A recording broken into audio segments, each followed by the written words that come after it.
Libri i zbulesës sipas Joanit, Apostullit dhe Ungjillori, interpretuar sipas etërve të Kishës. Të nderuar miq të dashur vëllezër dhe motra më Krishtin, ja ku jemi së bashku në takimin tonë të 28 në lidhje me interpretimin e librit profetik dhe eskatologjik të zbulesës. Jemi në kapitullin e 19, mendoj që ta lexojmë këtë kapitull dhe ta interpretojmë sipas etërve të Kishës. Kapitulli 19 fillon: "Dhe pas tyre dëgjova në qiell zërin e madh të një turme të shumë duke thënë: Aleluja! Shpëtimi dhe lavdia dhe nderimi dhe fuqia i përkasin Zotit Perëndis son, sepse të vërteta dhe të drejta janë gjykimet e tij. Ai në fakt gjykoi lavjerën e madhe që prishi dheun me kurvërinë e saj dhe mori hak për gjakun e shërbëtorëve të vet të derdhur prej dorës së saj. Dhe thanë për të dytën herë: Aleluja! Dhe tymi i saj ngjitej në shekujt e shekullit. Dhe ra përmbyste 24 pleqë të 4 qenie të gjalla dhe adhuronin Perëndin që ulej mbi fron duke thënë: Amin, Aleluja. Dhe nga froni erdhi një zë duke thënë: Lavdoni Perëndin ton dhe ju shërbëtorët e tij dhe ju që e druani dhe të vegjël dhe të mëdhenj. Dëgjova një si zë një turme të madhe, si zë shumë ujër dhe si zë bubullimash të forta që thoshte: Aleluja, sepse filloi të mbretëroj Zoti Perëndia ynë i plot fuqish. Le të gëzohemi dhe të ngazëllohemi dhe le të japim atij lavdi, sepse erdhi dasma e qenjit dhe nusja e tij është përgatitur dhe është dhënë të vishet me li të holl, të pastër, të shkëlqyeshëm, sepse liri i holl janë veprat e drejta të shenjtorëve. Dhe më tha: Shkruaj, lum ata që janë të ftuar në gostinë e dasmës së qenjit. Dhe më tha: Këto janë fjalë të vërteta të Perëndis. Dhe rash përpara këmbëve të tij për të adhuruar. Pa ai më tha: Ruaju se e bën, se unë jam bashkëpunëtori yt dhe i vëllezërve tu që kanë dëshminë e Isuit. Perëndin aduroje, sepse dëshmia e Isuit është frymë e profecisë. Dhe pa qiellin e hapur dhe ai një kal i bardhë, dhe ai që kaleronte quhej besniku dhe i vërteti, dhe ai gjykon dhe lufton me drejtësi. Dhe syt ishin si flakë zjarri dhe mbi kryet e tij ishin shumë kurora, dhe kishte një emër të shkruar dhe askush nuk e di përveç atij. Dhe ishte veshur me një rrobë të ngjyrë në gjak, dhe emri i tij quhej Fjalë e Perëndis. Dhe ushtrit që janë në qiell ndiqnin me kuaj të bardhë, të veshur me rroba liri të holl të bardhë dhe të pastër. Dhe nga goja e tij dilte një shpatë mpret për goditur me të kombet, dhe ai do të qeverisë me skeptër prej hekurit, dhe ai vetë do të shkel vozën e verës së mërisë dhe zemërimit të Perëndisë së plotfuqishëm. Dhe mbi rrobën e vet dhe mbi kofshën i shkruaj një emër: Mbreti i mbretërve dhe Zoti i zotërve. Dhe pash një ëngjël që qëndroni në këmbë në diell dhe bërtiti me zë të madh duke thënë: Gjithë shpendëve që fluturojnë në mes të qiellit, ejani, mblidhuni në gostinë e madhe të Perëndisë, që të hani mish mbretërish dhe mish kapitenësh dhe mish njerëzit fuqishëm dhe mish kuajt e kalorësish dhe mishin e gjithë njerëzve të lirë, të sklevrë dhe të vegjëlve dhe të mëdhëve. Dhe pash bishën dhe mbretërit të dheut dhe ushtritë e tyre të mbledhur që të bënin luftë kundër atij që kaloronte kalin dhe kundër ushtrisë së tij. Dhe bisha u kap dhe bashkë me të profeti Rem, që kishte bërë shenja përpara saj, me të cilat i mashtroi ata që morën damkën e bishës, dhe ata që adhuruan figurën e saj, dhe që të dy hodhën të gjallë në liçenin e zjarrit që digjej mes qufur, dhe të tjerët u vranë me shpatë që dilte nga goja e tij që kaloronte kalin, dhe të gjithë shpendët u ngopën me mishat e tyre. Pra, ky është kapitulli i 19 i librit profetik dhe eskatologjik të zbulesës, por ne do përpiqemi ta komentojmë varg për varg duke u mbështetur tek etër. Fillojmë me vargun e parë ku na thuhet: Dhe pas këtyre gjërave dëgjova në qiell zërin e madh të një turme të shumë duke thënë: Aleluja, shpëtimi dhe lavdia dhe nderimi dhe fuqia i përkasin Zotit Perëndis son. Sipas etërve, pas rënies së Babilonisë, dhe siç e kemi thënë, Babilonia përfaqëson të gjitha ato shtetet ose qytetet antikrishte, siç ishte dhe Roma, dhe gjatë gjithë historisë mbas Krishtit deri në fundin e qytetit, shtetit të antikrishtit që do të kontrollojë gjithë botën. Qielli nuk qan më për të, përkundrazi shpërthen në aleluja. Në qiell do të thotë atje ku ri Perëndia bashkë me angjëjt dhe shenjtorët. Tu kemi një kontrast shumë të rëndësishëm me kapitullin e 18. Në kapitullin e 18, tregtarët, mbretërit dhe njerëzit e tokës vajtonin për Babiloninë, sepse humbën pasurinë dhe luksin. Kurse në këtë kapitull qielli gëzohet sepse e keqja nuk do të sundojë përgjithmonë. Kjo e keqja e cila merr dhe pushtet politik dhe ekonomik dhe fetar. Pra, duhet të dimë se etrit e lidhin këtë lavdërim me mbretërinë e Perëndisë dhe në leximin e tij trinitar e sheh lavdërimin e përsëritur si të lidhur në misterin e Trinisë. Pra, siç edhe shikojmë, aleluja, shpëtimi dhe lavdia dhe nderimi dhe fuqia i përkasin Zotit. Pra, shpëtimi, lavdia dhe nderimi është një adhurim trinitar ose një gëzim i shprehur në tre forma për të thënë atë që thamë më sipër se Perëndia është një trini dhe lavdërohet Ati në Birin dhe në Shpirtin Shenjtë. Por ky varg na bën një pyetje: çfarë na bën të gëzohemi edhe neve sot? Nëse gëzimi varet vetëm nga suksesi një sistemi, një qeverie, ekonomie, karriere apo figure publike, atëherë gëzimi ynë është i brisht, sepse do të shikojmë se gjërat në botë ndryshojnë. Por zbulesa na thot në fund burimi i shpëtimit nuk është sistemi njerëzor, por është Perëndia. Prandaj edhe neve duhet kemi gëzimin e qiellit në fitoren e Perëndis, që është përfundimtare në fundin e kohërave. Por le të flasim dhe për vargun e dytë, sepse të vërteta dhe të drejta janë gjykimet e tij. Ai në fakt gjykoi lavierën e madhe që e prishi dheun me kulvërinë e saj dhe mori hak për gjakun e shërbëtorëve të vet të derdhur prej dorës së saj. Të vërteta dhe drejta janë gjykimet e tij. Kjo është shumë e rëndësishme. Bibla nuk thotë thjesht Perëndia fitoi. Bibla thotë gjykimet e tij janë të drejta. Pra, Zoti nuk është vetëm i fuqishëm, por është dhe i drejtë. Sipas hetrëve, drejtësia e Krishtit, që është biri i Perëndisë dhe biri i njeriut dhe gjykatës me drejtësi, është kundërpesh e padrejtësisë së Babilonisë dhe gjithë atyre qytet-shteteve antikrishte që mbështeteshin tek padrejtësia, siç ishte edhe Roma, edhe pse ajo mburesh sigurisht ishte një vend i drejtësisë, ose përpara Romës Babilonia, apo dhe mbas Romës tjera qytet-shtete të cilat mbureshin në drejtësinë e ligjit të tyre, por ne shikojmë që brenda tyre kishte korrupsion dhe ata ishin pa drejtë me njerëzit, por dhe me popull që i sundonin. Ndryshe është tek Perëndia. Perëndia nuk ban anë as kërkujt, por është i drejtë me të gjithë njerëzit, familjet dhe popull. Babilonia kishte përdorur pushtetin si shtam për të korruptuar, po ashtu Roma, gjithë mbas saj, mashtruar dhe vrarë. Perëndia nuk haron viktimat e padrejtësisë që vijnë nga pushtetet politiko-ekonomik, por dhe fetar. Kjo lidhet edhe me mënyrën si etrit e kuptonin Krishtin në këtë kapitull. Ai vjen për gjykim dhe mbledhjen e kombeve përpara drejtësisë së tij. Ndoshta në këtë jetë drejtësia duket e munguar ose e haruar, por një ditë të gjithë individët, familjet, kombet dhe çdo pushtet do dali për të gjykuar përpara Perëndisë. Ky do të gjykimi përfundimtar dhe drejtësia absolute. Për neve sot ky varg është një paralajmërim për dy ekstreme. Ne mendojmë se Perëndia nuk gjykon fare, pra është indiferent, ose mendojmë se ne jemi ata që duhet të luajmë rolin e gjykatësit absolut. Në dy këto ekstreme janë gabim. Ky mesazh i këtij vargu na ndihmon neve sot të kuptojmë se drejtësia përfundimtare nuk është në duart tona, as të një gjykate njerëzore, as të një pushteti politik, por është në duart e Perëndisë. Dhe tek Ungjilli sipas Johanit e thotë, Ati nuk gjykon asnjë, dhe gjithë gjyqin ja dha Birit. Ashtu si nderojnë Atin, të nderojnë Birin, sepse është bir njeriu. Pra, dhe Krishti na thotë mos gjykoni që të mos gjykoni. Kështu që duhet kemi kujdes nga fryma e gjykimit që na kap shpesh. Këtu nuk flasim për gjyqtarët, për gjykatësit, por flasim për atë tundim që kemi për të gjykuar me nxitim. Siç thotë dhe një shenjtor, mos gjykoni përpara se të vijë gjykatësi. Dhe kështu pra dhe ne duhet të presim ardhen e gjykatësit dhe nëse nuk shikojmë gjykim të drejtë në këtë jetë, mos të dëshpërohemi dhe themi që Perëndia nuk ban gjykim të drejtë. Ku është Perëndia? Sepse Zoti do vi një ditë dhe do gjykojë me drejtësi, por ashtu edhe të bëjmë rolin e gjykatësit përfundimtar. To i takojnë Perëndisë. Prandaj, të marrim rolin e gjykatësit do thotë marrim rolin e Antikrishtit, i cili ai do pretendojë se un jam Krishti. Dhe ne dimë që Krishti është ai që do gjykojë botën. Prandaj të kemi këtë frymë e mos gjykimit përfundimtar që i takon vetëm Perëndisë. Jemi në vargun e tretë ku na thuhet dhe than për të dytën herë, Aleluja, dhe tymi i saj ngjitej në shekuj të shekujve. Tymi është simboli i një gjykimi që nuk mund të fshihet sikur të mos kishte ndodhur. Tu ka një lidhje me gjuhën e dhjatës së vjetër, për shembull për Sodomën dhe Gomorën, që na thuhet te tymi i tyre ngrihet si një tymi i një furre, por Edomi dhe qytetet që bëshin simboli i rebeliimit kundër Perëndisë. Pra, ashtu siç u shkatruan këto qytete dhe shtete në dhjatën e vjetër, pastaj flasim dhe për Romën mbas Krishtit, po dhe për të tjera, kështu në fund fare do shkatrohet dhe qytet-shteti i Antikrishtit dhe do shkatrohet në mënyrë të dukshme për të gjithë. Pra, siç edhe si tymi i asaj që ngjitet në shekuj të shekujve, që do të thotë do jetë një gjykim përfundimtar dhe nuk do ketë më ngritje të një sistemi politiko-ekonomiko fetar antikrisht. Përfundimisht me Antikrishtin përfundon dhe tentativa e të keqes për të kundërshtuar botën dhe për kontrolluar njerëzimin. Një ide shumë e kohës që ky varg e kundërshton është e keqja nuk mund të fitojë përgjithmonë. Shpeshherë duket sikur e keqja ka një pushtet absolut dhe njerëzit i nënshtrohen të keqet. Do të thonë nuk kemi çfarë bëjmë, të nështrohemi pushtetit, të nështrohemi ligjeve antikrishte, antimorale, antifamilje, antinatyrore, s'kemi çfarë bëjmë. Jo, nuk e ka fjalën e fundit pushteti antikrisht. Fjalën e fundit e ka Krishti. Mund të duket sikur korrupsioni, dhuna, mashtrimi dhe arroganca fitojnë për një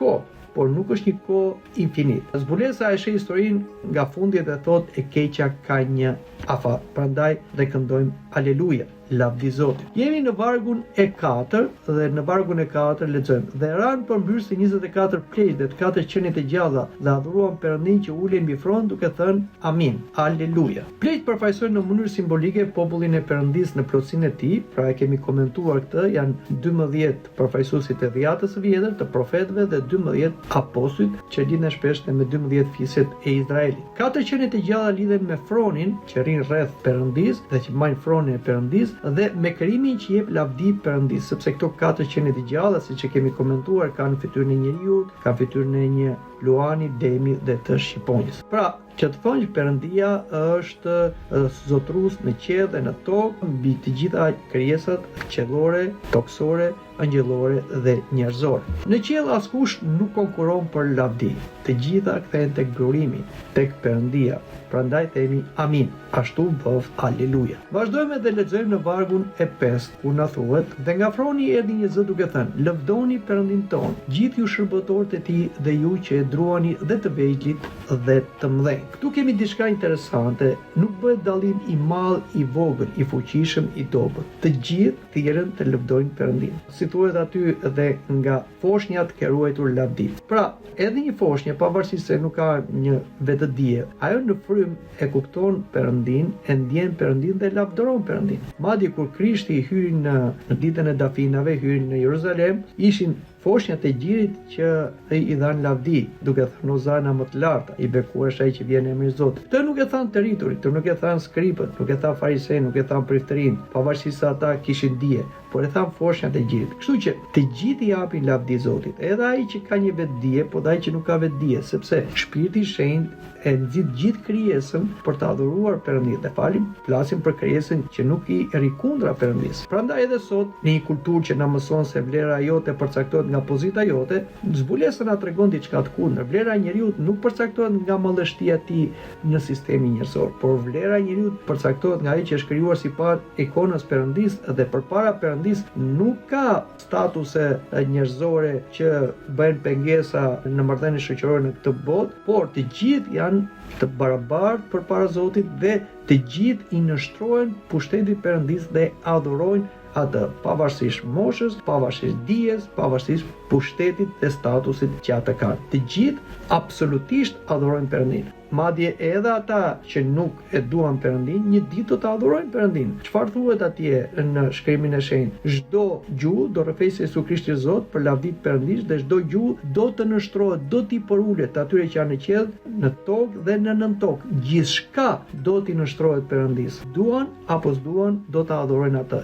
Edhe ata që duan, edhe ata që nuk e duan, dhe ata që besojnë dhe ata që e mohojnë, sepse Perëndia është një pushtet absolut. Jemi në vargun 6 dhe lexojmë: dhe dëgjova një si zër i një turme të madhe, si shumë ujërash dhe si zë bubullimash të forta që thoshte Aleluja, sepse filloi të mbretërojë Zoti Perëndia ynë i plot fuqishëm. Si di kuptojmë këto vargje? Pra, duhet pasur kujdes sepse këtu kemi një sqarim. Aleluja, sepse filloi të mbretërojë Zoti. Perëndia nuk fillon të jetë mbreti sikur më parë nuk ishte qenë. Perëndia është mbret para krijimit edhe kur bë krijimi dhe është mbret i përjetshëm. Por çështja është që mbretëria e Perëndis tashmë është e padukshme në botë, sepse kjo erdhi për shkak të mëkatit fillestar, sepse njeriu e humbi të qenit një përfaqësues i Perëndis, një kuror e krijimit, për shkak se u mashtrua nga djalli, që e mori të drejtat mbi këtë tokë dhe mbi njeriu dhe ai u bë Perëndia i shekullit. Do të thënë Perëndia i kësaj bote të rënë. Perëndinë në thonjza flasim. Por me ardhen e Krishtit, pra ku birë dhe fjala e Perëndis u bë birë njeriu, atë përsëri mbretëria e Perëndis që është në qiell zbriti edhe në tokë. Por tani kjo mbretëri e Perëndis që solli Krishti, mbretëron në zemrat e besimtarëve dhe mbretëron në vendet ku adhurohet Perëndia Triadik, Ati, Biri dhe Shpirti i Shenjtë, në kish. Por një ditë, me ardhen e dytë të Krishtit, ajo do të shfaqet e dukshme në gjithë botën. Dhe ashtu si ne themi në lutjen zotërore, ardh mbretëria jote si në qiell dhe në tokë, kjo do bëhet e realizueshme. Por tani mbretëria e tij, si them, shfaqet vetëm në zemrat e besimtarëve dhe në këtë çfarë na thot zbulesa do shfaqet publikisht, ku Zoti do të jetë i gjithi në të gjitha. Dhe nuk do ketë një vend, një skut në këtë botë që nuk do të mbretërojë Zoti, sepse e keqja, djalli, demonët, por dhe mëkatarët dhe çdo vepër mëkatar do të largohet nga kjo botë, dhe në këtë botë do të sundojë Perëndia dhe drejtësia e Perëndis. Kjo është një temë tipike e zbulesës. Ajo që në besim është tashmë e vërtet, në fund do të bëhet e dukshme për të gjithë. Shpesh duket sikur në këtë botë sundon paraja, propaganda, fuqia ushtarake, teknologjia, elitat, pra që nuk i përkasin mbretërisë së Perëndis. Por duhet pasur kujdes. Mos të ngatrojmë atë që duket se sundon tani me atë që do të sundoj përfundimisht dhe përjetësisht. Jemi në vargun e 7 ku na thuhet: "Ne të gëzohemi dhe të ngazëllohemi dhe le t'i japim atij lavdi sepse erdhi dasma e qengjit dhe nusja e tij është përgatitur." Pra, këtë varg që është dhe kulmi i këtij kapitulli, madje i vetë zbulesës, na tregohet për Isu Krishtin si qengji i Perëndis. Kjo nuk është diçka e panjohur. Tek Ungjilli sipas Johanit na jep edhe dëshmia Johan Parense Pagzori që thotë për Krishtin, ja qengji i Perëndis që shtyen mëkatet e botës. Kjo jashtëzakonisht domethënse. Pra, që nga vargjet 11 dhe 21, Krishti paraqitet si luftar dhe gjykatës, por në këtë varg ai paraqitet si qengji. Krishti që gjykon është Krishti që u flijua dhe ai u flijua si qengji i Perëndis që shtyen mëkatet e botës. Para se të vinte Krishti në altarin e tempullit Perëndis në Jeruzalem, flijoheshin kafsh, flijoheshin edhe qengjat e Pashkës, si një kujtim në Pashkës së të kalimit që bëri populli i Izraelit nga Egjipti për në tokën e premtuar. Por të gjitha këto ishin ikona, ishin tipe të flijimit përfundimtar të Krishtit si qengji i Perëndis që shtyen mëkatet e botës, dhe të Pashkës përfundimtar që do të thotë kalimin jo nga një territor në një territor tjetër, por kalimi nga mëkati në shenjtëri, nga ferri në parajs. Por shikojmë edhe një simbol tjetër, nusja. Nusja në interpretimin e krishterë tradicional është kisha ose populli i Perëndis që bën atë që quhet kisha katolike apostolike ortodokse, e përbërë nga izraelitët dhe nga kombet. Kjo çon zbulesën shumë më larg se sa një film apokaliptik për fundin e botës. Fundi nuk është thjesht Perëndia shkatron armiqt me atë luftën Armagedon, siç e shikojmë për shembull edhe të improvizuar, por fundi është se Krishti bashkohet përfundimisht me popullin e tij. Ky është mesazhi qendror që ka zbulesa. Pra, që Zoti përfundimisht bashkohet me popullin e tij siç bashkohet dhëndri me nusën. Dhe ky është një bashkim që mbetet dhe dhëndri me nusën bëhet një mish. Kështu që edhe Krishti me të krishterët bashkohet në një bashkim unik, hipostatik që themi, sepse Krishti është bërë njeri dhe ne duke bashkuar me natyrën e tij njerëzore, bashkohemi edhe energizohemi me natyrën e tij hyjnore, pra me Perëndin, dhe bëhemi pjesëtar të natyrës hyjnore sipas energjive, jo esencës. Kjo ndryshon edhe mënyrën se si ne duhet ta shohim kishën. Kisha nuk është thjesht një institucion, një ndërtesë, një organizat administrativ, por kisha është nusja e Krishtit dhe prandaj neve kur shkojmë në kishë ne kemi një gëzim. Prandaj dhe liturgjia hyjnore është një gëzim, është një lloj dasme ku neve presim Krishtin dhe bashkohemi me Krishtin në mënyrë misterore me atë kungatës hyjnore. Por këtu na tregohet se Krishti tani që është i dukshëm vetëm nëpërmjet misterit të kungatës hyjnore, ai do vi i dukshëm edhe fizikisht dhe do bashkohet përfundimisht me popullin e Perëndis, që quhet edhe nusja. Dhe kur flas nusja, flas për kishën. Kjo është interpretimi që bëjnë etrit e kishës. Por le të flasim edhe për vargun tjetër, vargu 9. Dhe më tha, shkruaj lum ata që janë të ftuar në gostinë e dasmës së qengjit. Dhe më tha, këto janë fjalë të vërteta të Perëndis. Tu kemi një paradoks. Nusja është kisha, tham, por besimtarët gjithashtu të ftuarit. Pra zbulesa përdor disa figura njëkohësisht për shprehur të njëjtin mister. Gëzimi përfundimtar është paraqitur si fest, jo vetëm si shpëtim nga katastrofa. Prandaj në këtë gëzim, në këtë fest, si edhe përjetojmë në liturgjinë hyjnore, jemi ftuar të gjithë, ashtu siç thotë edhe prifti, me frikë, besë dhe dashuri afrohuni, që të bashkohemi me Krishtin në misterin e falënderimit hyjnor. Por edhe në dasmën e qengjit, që do bëhet në fundin e kohërave, në ardhjen e dytë të tij, pra janë të ftuar gjithë besimtarët në Krishtin, ata që janë bashkuar me Krishtin që në këtë jetë dhe ata që do mbeten të bashkuar me Krishtin përjetësisht. Këta janë të ftuar në dasmën e qengjit. Por njëkohësisht ata janë pjesë e kishës ose nusja e Krishtit. Pra, Kjo na kujton dhe qëllimin e krishterimit që nuk është vetëm të mos shkosh në ferr, pra ti shmangësh ferrin, por qëllimi dhe bashkësia me Perëndin. Me Perëndin në një bashkim unik, si bashkohet dhëndri me nusen dhe në një bashkim gëzimi dhe një bashkim të përjetshëm. Do dim që historia e njerëzimit ka filluar me një martesë dhe do mbarojë me një martesë. Kemi martesën e parë të Adamit dhe Evës që e bekoi Perëndia, por për shkak të mëkatit fillestar, kjo martesë pati fruta të hidhura, pra fëmijë që lindën me pasojat e mëkatit dhe u trashëgua gjatë gjithë historisë njerëzimit, por përfundimisht të një martesë e Krishtit që ngjit me nusen me kishën. Kjo martesë do jetë përfundimtare, do jetë një bashkim përfundimtar dhe një dasëm që nuk do të mbarojë kurrë në gëzimin e saj. Prandaj thot atje të lumur janë ata që janë të ftuar në dasmën e qingjit. Le të flasim edhe për vargun e 10. Dhe rash përpara këmbëve të tij për të adhuruar, por ai më tha: "Ruaj se bën.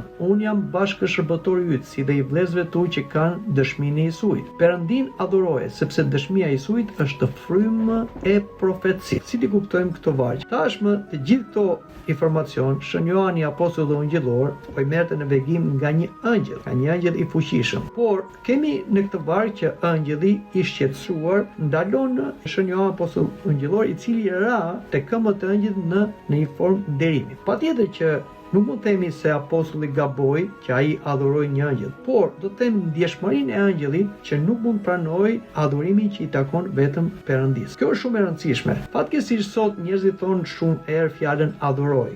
Adhuroj njerëzit, adhuroj këtë vepër arti, adhuroj natyrën. Ky është një mëkat, është blasfemi, sepse adhurimi i takon vetëm Perëndisë. Pra, asnjë qenie angjëllore dhe njerëzore, aq më tepër dhe natyrës ose kafshë ose çdo gjë të krijuar, si mund t'i themi ne adhurim. Prandaj duhet kemi kujdes dhe të dim të përdorim fjalët, sepse Zoti thotë në bazë të fjalëve tua do gjykohesh. Prandaj shikoni se si thot angjëlli: mos adhuro mua sepse jam qenie qiellore, angjëllore, meshtare, shërbëtore. Pra unë jam bashkëshërbëtori yt. Do të dim se Perëndia i krijoi angjëllit për t'i dhënë lavdi, për të parë krijimin e Perëndisë, pra atë krijim fizik, por edhe për të shërbyer njerëzimit. Dhe aq më tepër ata që bashkohen në Krishtin, bëhen krishterë, ata kanë angjëll trojtar, po ashtu çdo kishë ka një angjëll mbrojtës, çdo qytet dhe të gjithë angjëllit janë bashkëshërbëtor të Perëndisë për shpëtimin ton, për shërbimin ton. Dhe neve nuk i adhurojmë angjëjt, ashtu si kishte edhe Judej një ide të gabuar për adhurimin e angjëjve dhe këtu anashkalohet ky adhurimi i angjëjve ashtu si dhe apostull Pavli e prek në letrat e tij për treguar se angjëjt janë krijesa të Perëndisë dhe duhen nderuar. Aq më tepër edhe njerëzit. Patjetër që nderimi është diçka krejt ndryshe nga adhurimi dhe ne japim nderim radh parilincës, angjëjve, shenjtorëve dhe të gjithë atyre që i shërbejnë Zotit. Por ky nderim nuk ka asgjë të përbashkët me adhurimin, me latrian që i takon vetëm Perëndisë. Pra, mësimi është se krijesa sadomallështore nuk duhet zër vendin e Perëndisë. Kjo përfshin dhe çdo gjë që njerëzit mund ta absolutizojnë, si një lider fetar, një politikan, një ideologji, ose parat, ose kombet, ose teknologjin, madje, si tham, as angjëj. Vetëm Perëndia adhurohet dhe këtë duhet ta kemi shumë të qartë. Dhe fjalën adhurim duhet të dim si ta përdorim vetëm për Perëndin, kurse për tjerat mund përdorin nderim,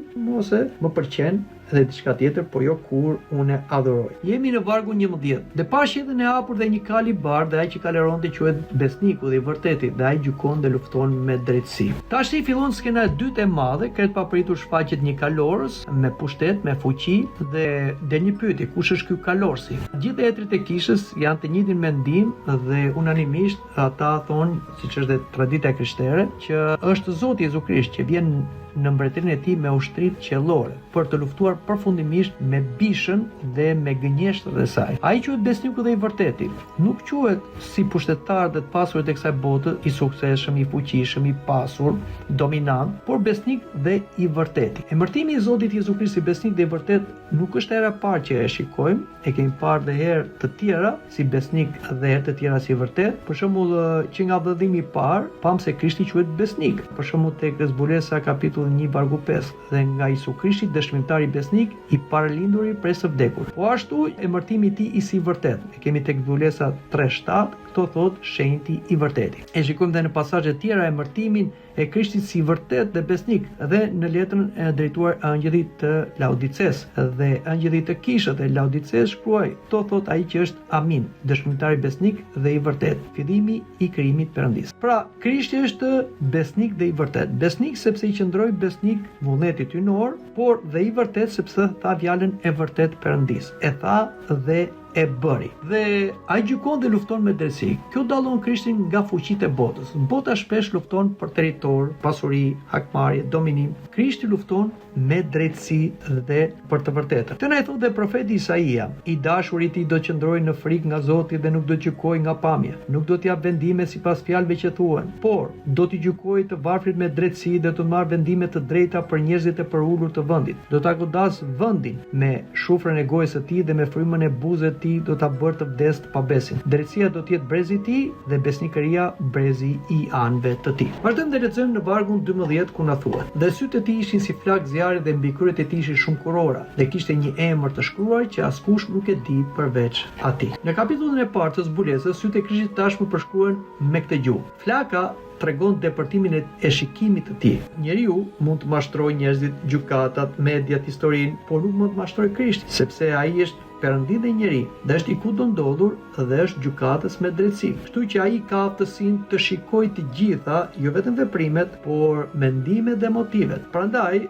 ky gjyq që do ta bëj Krishti me ardhen e tij të dytë do jetë një gjyq i drejtë dhe askush nuk do t'i fshirë këtij gjykimi të drejtë. Po ashtu na shfaqet me shumë kurora. Kjo është e kundërta e pretendimeve të mbretërve toksor ose të bishës, që kishte shumë kurora dhe me emra blasfemus. Por si bisha dhe mbretërit toksor kanë pushtet të kufizuar dhe kurorat e tyre një ditë rrëzohen dhe të tumbasin dhe kanë humbur. Por aq më tepër në fundin e kohërave, në ardhen e dytë të Krishtit si mbreti i mbretërve dhe Zoti i zotërive. Krishti ka sovranitetin universal dhe të pa kundërshtueshëm. Jemi në vargun 13 ku na thuhet: Dhe ishte veshur me një robë të ngjyrë në gjak dhe emri i tij quhet Fjala e Perëndis. Si do kuptojmë këto vargje, etrit e Kishës na thonë që gjaku tregon natyrën e tij njerëzore, pra të Krishtit, por dhe sakrificën e tij në kryq, që ai derdhi gjakun për ndjesën e mëkateve të njerëzimit. Dhe veçanërisht atyre që e pranojnë flinë e tij në kryq si qingji Perëndi që shtryen mëkatet e botës. Dhe emri i tij quhet Fjala e Perëndis. Patjetër që mendja na shkon tek Ungjilli sipas Johanit, ku na thotë në fillim ishte Fjala. Këtu Krishti është njëkohësisht pra edhe qengj, mbret, gjykatës dhe Fjala. Dhe siç e tham, gjaku që tregon rrobën është e para, sipas etërve të Kishës, edhe gjaku i armiqve, duke lidhur atë me vargun 15 dhe vozën e verës që e shtyp, poshtë dhe Jona e gjakut të flimit të Krishtit që siç tham, ai e derdhi në kryq. Në zbulesë të dyja termat janë të pranishme, por nuk do ta bëjmë me siguri absolute atë që teksti nuk e shpjegon plotësisht. Kjo është nga pikat ku duhet kemi kujdes me interpretimet dogmatike në lidhje me gjakun, pra që herë paraqitet si gjaku i Krishtit derdhur në kryq ose i spërkatur me gjakun e armiqve të tij, të cilët ai do t'i mposhti përfundimisht në ardhen e tij të dytë. Jemi në vargun 14 dhe ushtrit që janë në qiell dhe ndiqnin mbi kuaj të bardhë të veshur me robë liri të hollë, të bardhë dhe të pastër. Kush janë këta ushtri ose ushtar? Tradita e ka kuptuar në mënyra të ndryshme, disa thonë që janë angjëj, të tjerë shenjtor ose të dyja bashkë. Ata nuk e fitojnë betejën. Krishti është ai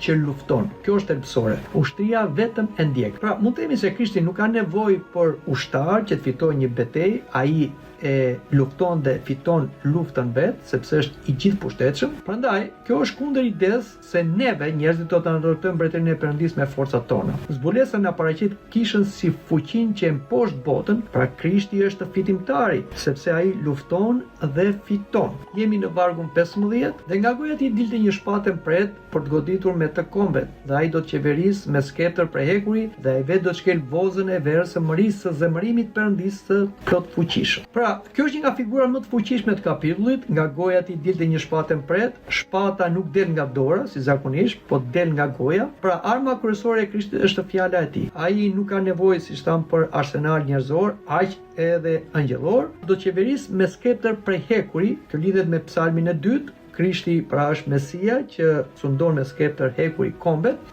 Vozën e verës, figura është e gjykimit, pra ai do të shkel vozën e verës Perëndis, por po të vëmë re kemi një lloj paradoksi. Në kapitullin 19 kemi dy festa, gostin e dasmës së qengjit kundrejt gostisë së gjykimit që do shikojmë më poshtë. Njëra është për ata që përkasin qengjit dhe tjetra është për fuqitë që janë ngritur kundër tij. Jemi në vargun 16 dhe mbi rrobën e vet dhe mbi kofshën ishte shkruar një emër: Mbreti I mbretërve dhe Zoti I zotërve. Po këtu kemi kulmin e identitetit të kalorësit që ne tham sipas hetërve është Zoti Jezu Krisht. Ai nuk është thjesht një mbret si gjithë mbretërit e tjerë, ai është mbreti mbi të gjithë mbretërit, nuk është thjesht një zotëri, ai është Zot mbi të gjithë ata të ashtu quajtur zotëri. Për botën e lashtë, kjo ishte deklarat jashtëzakonisht politike. Perandorët romak, por dhe më përpara pretendonin se ata ishin bijtë perëndive ose perëndi absolut. Zbulesa thotë se perandori është vetëm një krijesë. Prandaj ai që është mbreti I mbretëve dhe Zoti I zotërive është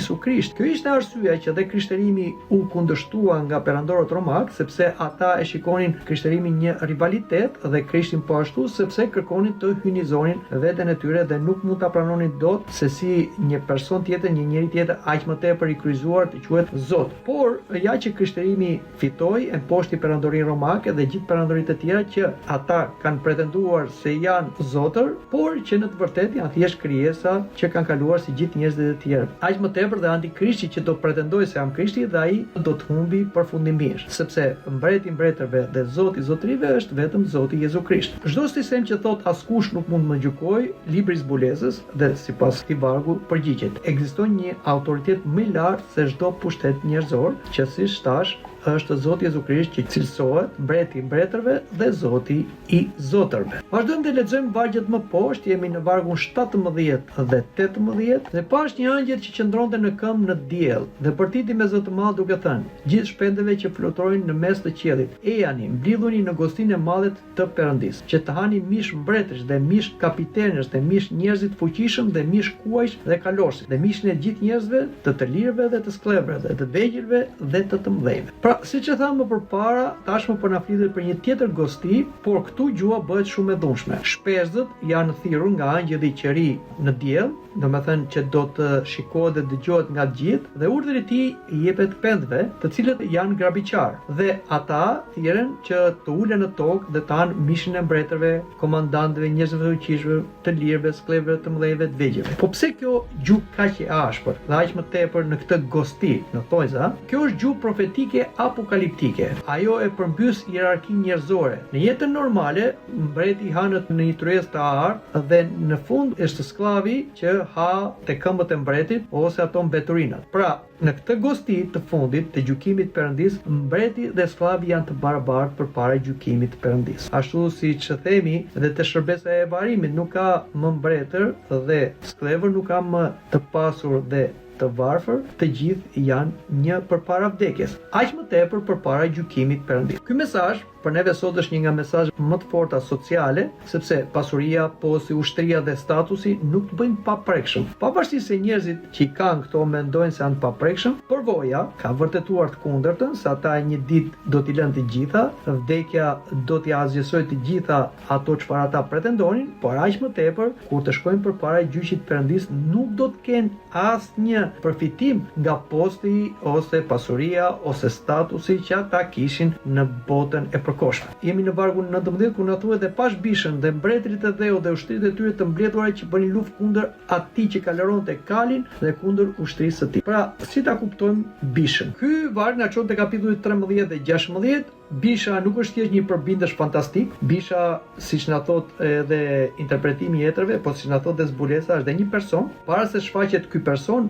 kemi dhe një simbolik që ajo përfaqëson fuqinë politike perandorake që ngrihet kundër Perëndis dhe po ashtu është interpretuar dhe në mënyrë eskatologjike si një personifikim përfundimtar I kundërshtimit ndaj Krishtit në personin e antikrishtit. Prandaj është shumë e rëndësishme mos themi automatikisht se bisha sot për shembull është filan politikan ose ai që ka qenë më përpara jo, akoma Antikrishti nuk është faqur, sepse të gjithë diktatorët me frymë Antikrishti që kanë qenë dhe ka shërbyer para Antikrishtit, siç thotë Shën Paisi, do të jenë si një foshnjë përpara Antikrishtit. Antikrishti do jetë kulmi i të keqës, sepse tek ai do sundoj djallin 100%. Kurse këta të tjerët kanë ndikime demoniake, por Antikrishti do të jetë banesa e Satanait. Prandaj dhe e keqja aty do të jetë në kulm. Ai akoma nuk është faqur, por kemi frymën e Antikrishtit dhe antikrishtë në thonjza, të cilët janë tipet e Antikrishtit që kanë ardhur gjatë historisë të njerëzimit këto 2000 vjet. Prandaj duhet kemi kujdes të mos përcaktojmë një emër, sepse gjithmonë përcaktimet e emrave të atyri që është menduar si Antikrishti, për shembull, dikush ka menduar Stalinin, dikush ka menduar Hitlerin ose Napoleonin ose më përpara Neronin, po të gjithë, edhe pse janë bërë përpjekje, të gjithë janë përpjekje të gabuara. Prandaj akoma nuk është faqur personi i Antikrishtit ose Bisha, që në fund fare do të shkatrohet në ardhen e dytë të Krishtit, por sot Bisha mund na ndihmojë të dallojmë një fenomen shumë real, pushteti njerëzor që kërkon status absolut dhe kërkon adhurim. Ky pushtet që fatkeqësisht është rritur sot në botë, kërkon të imitojë Antikrishtin ose është me frymë Antikrishti. Prandaj thotë dhe Shën Johani apostulli ngjillor në letrën e tij që dhe tashmë Antikrishti është në botë, e ka fjalën si frymë, jo si person. Prandaj kushteti, lideri, ideologjia, ekonomia apo teknologjia kërkon jo vetëm bindje, por dhe besnikëri absolute, madje adhurim. Këtu kemi hyrë në territorin e Bishës, që siç tham në fund fare do personifikohet te një person. Jemi në vargun 20 dhe Bisha u kap dhe bashkë me të profeti Jerem që kishte bërë shenja përpara saj, me cilat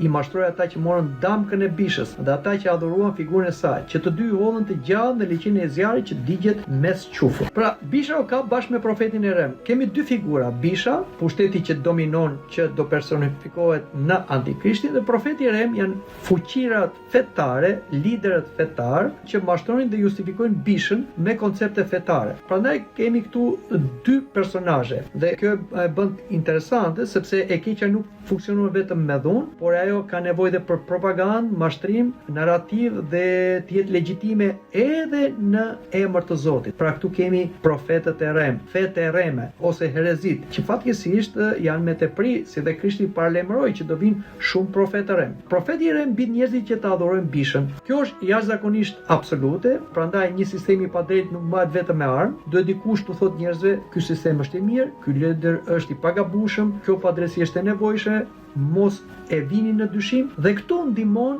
edhe profeti i Rem ose fetë e Reme ose mbështetja ndaj këtyre figurave politike antikrishte që bëhet nga lider fetar. Prandaj edhe Bisha edhe profeti i Rem, që është pra në përgjithësi si shtab fetë e Reme dhe liderët mashtrues të mashtruar, pra të gjithë ta do përfundojnë në dënimin përfundimtar dhe shëmbullor në ferr. Liçeni i zjarrt, ky është një nga simbolet më serioze të zbulesës. Në kapitullin 20 dhe 21 ky simbol lidhet përsëri me gjykimin përfundimtar, prandaj nuk është vetëm metafor, por është edhe një realitet, jo se Perëndia, si thon etrit e kishës, dënon me një zjarr fizik, por do të dinë se kur të vi për herë të dytë Zoti Jezu Krisht, Perëndia do jetë i gjithi në të gjitha, në Krishtin, me anë të Shpirtit të Shenjtë. Dhe siç do lexojmë pastaj edhe përsëri te libri i zbulesës, nga froni i Perëndis do dalë një lum i zjarrt. Ky lum i zjarrt është energjitë e pakrijuar Perëndis, dashuria e Perëndis që derdhet të gjithë krijesat. Por në ferr, kjo dashuri e Perëndis ka rezistencë nga e para nga Satana, nga demonët, nga Antikrishti, nga profetit e Rem dhe gjithë pasuesit e tyre. Dhe kjo rezistencë i kthet atyre në mundim.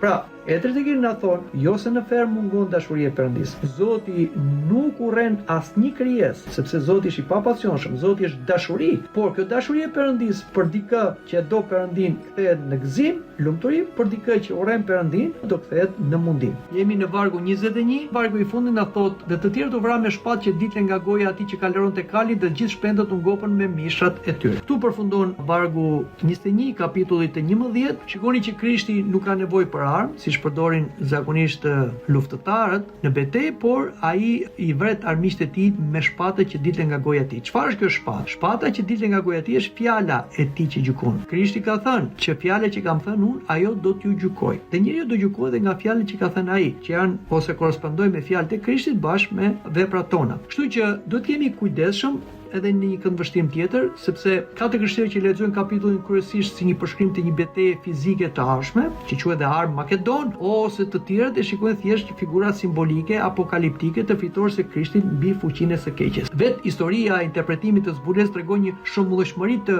konsiderueshme edhe midis komentuesve të hershëm, por dhe të kohës, që nuk janë gjithmonë identik në interpretim. Prandaj mund të ishte gabim të themi se çdo detaj duhet merret si raport gazetaresk i një lufte të ardhshme, por do të ishte po ashtu gabim të themi se asgjë nuk ka lidhje me një gjykim real dhe të dukshëm. Por e rëndësishme është që ky kapitull kërkon të thotë diçka më konkrete. Krishti do të triumfojë realisht mbi të keqen dhe pushtetet që rebelojnë kundër Perëndisë. Në traditën patristike, veçanërisht siç na i thon dhe Etrit, boshti i gjithë këtij kapitulli është: Krishti është kalorsi, Krishti është fjala, Krishti është mbreti, Krishti gjykon me drejtësi, bisha dhe profeti Rem nuk janë të përjetshëm, kisha është nusja, besnikët marrin pjesë në triumfin e Krishtit dhe në dasmën e qengjit. Prandaj Etri nuk japi një hartë të thjeshtë ku çdo simbol duhet të identifikohet me një person apo me një shtet apo me një ngjarje. Historia e interpretimit të zbulesës është shumë më e pasur se kaq. Prandaj edhe mesazhi shpirtëror i kapitullit të 19, nëse e përmbledhim, do thotë Babilonia, siç janë jo thjesht Babilonia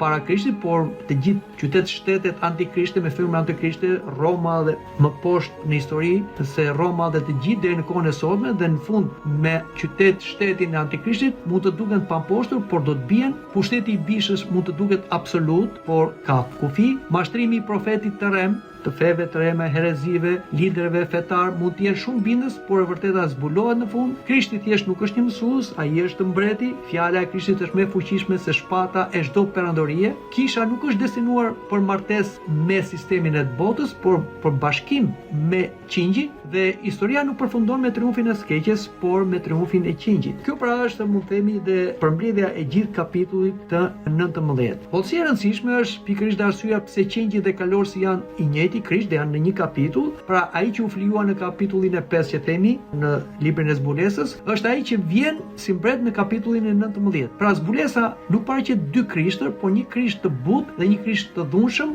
paraqet një krisht qengjin e flijuar dhe mbreti që gjykon me drejtësi. Mendoj që këtu ta mbyllim bisedën për sot të interpretimit të kapitullit 19 të librit të zbulesës, të interpretuar sipas fetërve të kishës, por tu dëgjuar në takimin dhe bisedën tjetër përsëri në